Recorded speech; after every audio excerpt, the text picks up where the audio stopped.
ये जो तीनों ही के तीनों बिल आए हैं, संविधान संशोधन बिल, परसीमन बिल, संघराज्य बिल, तीनों ही बिलों का पुरजोर विरोध करता हूं सभापति जी, और संवैधानिक आधार पर करता हूं। देश के संविधान में हम संसद को पावर इस बात की दी गई है कि संविधान की सुरक्षा करें, सुरक्षा करें, लेकिन सभापति जी आज एक ऐसे बिल आए हैं कि हम लोग संविधान को ही तोड़ना, मरोड़ना, फोड़ना चाह रहे हैं, और इसका हम समाजवादी पार्टी के लोग पुरजोर विरोध करते हैं। सभापति जी, विरोध के आधार हैं सभापति जी, जिस तरह से डिलिमिटेशन को जनगणना से पृथक किया जा रहा है, ये मैं समझता हूं संविधान की भावनाओं के पूरी की तरह से विरोध में है। जिस तरह से महिला बिल के नाम पर महिला बिल की चाशनी, अध्यक्ष जी एक मिनट तो देना पड़ेगा अध्यक्ष जी, नहीं देंगे, दीजिए। ऐसे नहीं, महिला बिल की चाशनी के नाम पर जो हाल कश्मीर का हुआ है, आसाम का हुआ है, वही हाल पूरे देश के करने का जो प्रयास है, हम संपूर्ण विपक्ष की ओर से इसका हम पुरजोर विरोध करेंगे। सभापति जी एक आधी बात और, इस बिल के अंदर जब तक पिछड़े वर्ग की महिलाएं, जब तक मुसलमान भाइयों की महिलाएं नहीं शामिल की जाएंगी, हम समाजवादी लोग इसका साथ नहीं देंगे। और एक बात और स्पष्ट करना चाहता हूं, समाजवादियों से बड़ा महिलाओं का हितैषी इस देश की कोई पार्टी नहीं है। आज भी आपसे ज्यादा प्रतिशत हमारे अंदर महिलाओं की है। इसलिए सभापति जी आपके माध्यम से सरकार से अनुरोध है कि इस बिल को, संविधान संशोधन बिल को, परसीमन बिल को, केंद्र राज्य संशोधन बिल को वापस लिया जाए, और जो 2023 में महिला बिल लागू किया इस सदन ने, उसका अनुपालन किया जाए, देश के अंदर लागू किया जाए। अब सब सीनियर सदस्य हैं, सबको बार बार टोकने का, रोकने का कहेंगे तो अध्यक्ष महोदय हमें टोकते हैं। इसीलिए क्या महिला आरक्षण के खिलाफ हैं क्या आप?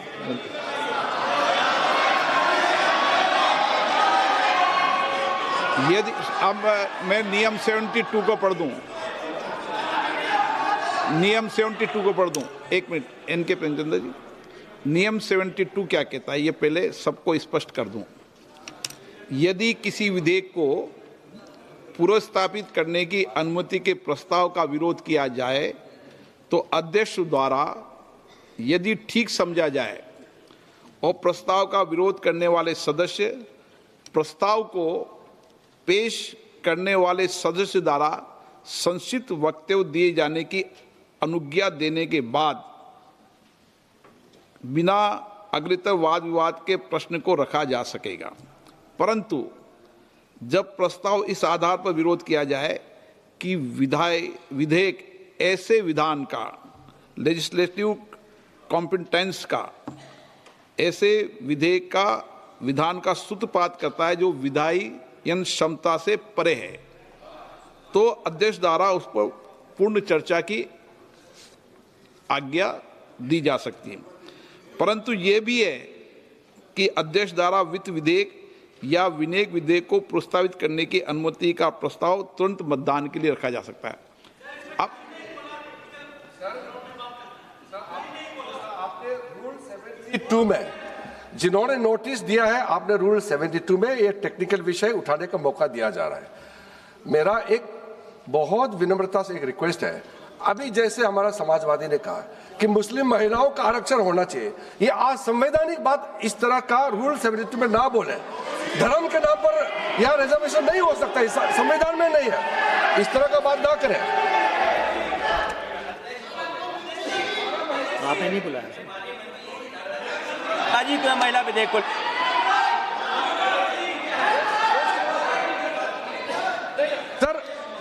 सर पूरा देश का महिलाओं के लिए बात करना चाहिए। आप मुस्लिम महिलाओं का क्यों बात करते हैं? ये राजनीतिक है, ऐसा मत कीजिए। आप पूरा देश का महिलाओं के लिए बात कीजिए।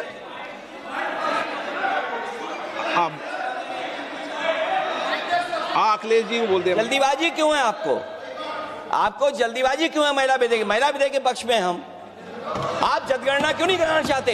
ये अध्यक्ष महोदय, सेंसस ये इसलिए नहीं करना चाहते हैं कि जैसे ही जनगणना होगी हम सब लोग जातीय गणना मांगेंगे, जातीय गणना होगी तो हम आरक्षण मांगेंगे, इसीलिए आप लोग धोखा दे करके आना चाहते हैं। आपको भी पर्याप्त मौका देंगे, सबको पर्याप्त मौका देंगे। माननीय अध्यक्ष जी,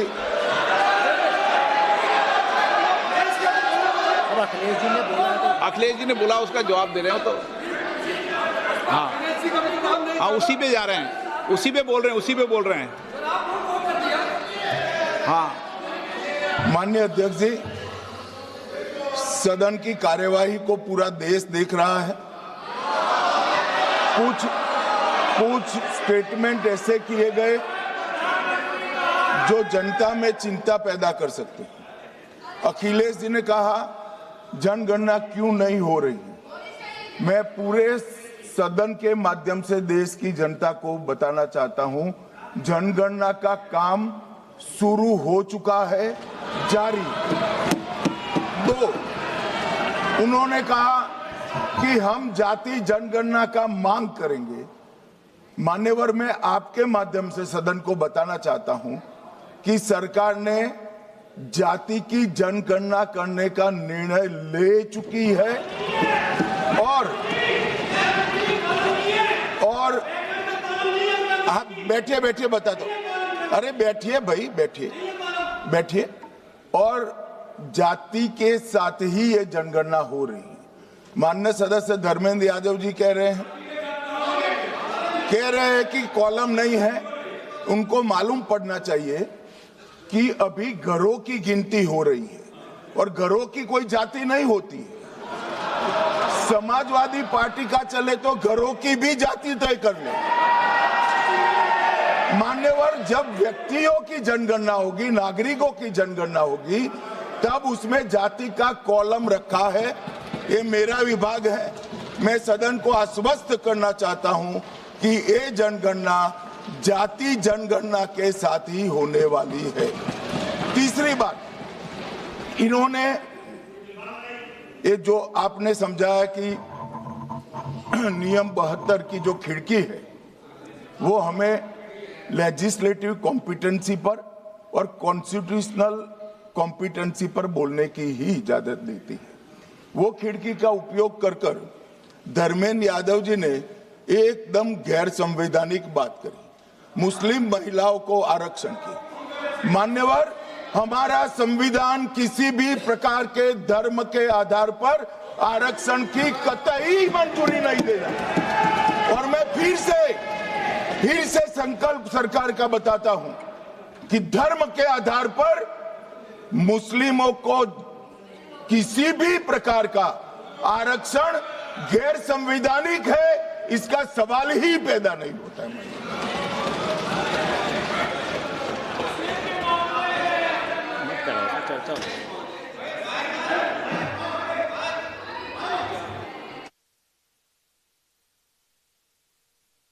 It's not there. अध्यक्ष महोदय, अनडेमोक्रेटिक बात माननीय मंत्री जी ने कही। हो सकता है उन्होंने धर्म की बात कही हो, लेकिन पूरा देश आदि आबादी को आरक्षण चाहता है। अध्यक्ष महोदय, मैं माननीय मंत्री से जानना चाहता हूं, क्या मुस्लिम महिला आदि आबादी में नहीं आती नहीं होनी ना, देंगे। समाजवादी पार्टी सारी टिकटें मुस्लिम महिलाओं को दे दे, हमें कहां आपत्ति है? हमें कोई आपत्ति नहीं है। चलिए अखिलेश जी, जब पूरी डिबेट सर नहीं सर।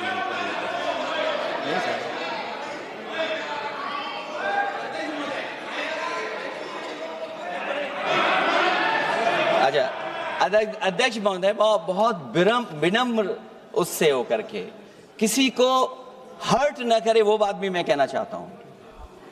अध्यक्ष महोदय, जब माननीय प्रधानमंत्री जी को पिछड़ों से वोट चाहिए था, तो माननीय प्रधानमंत्री जी अपने आप को कहा कि मैं पिछड़ी जाति से आता हूं। चलो ये नहीं, चलिए आगे बढ़िए।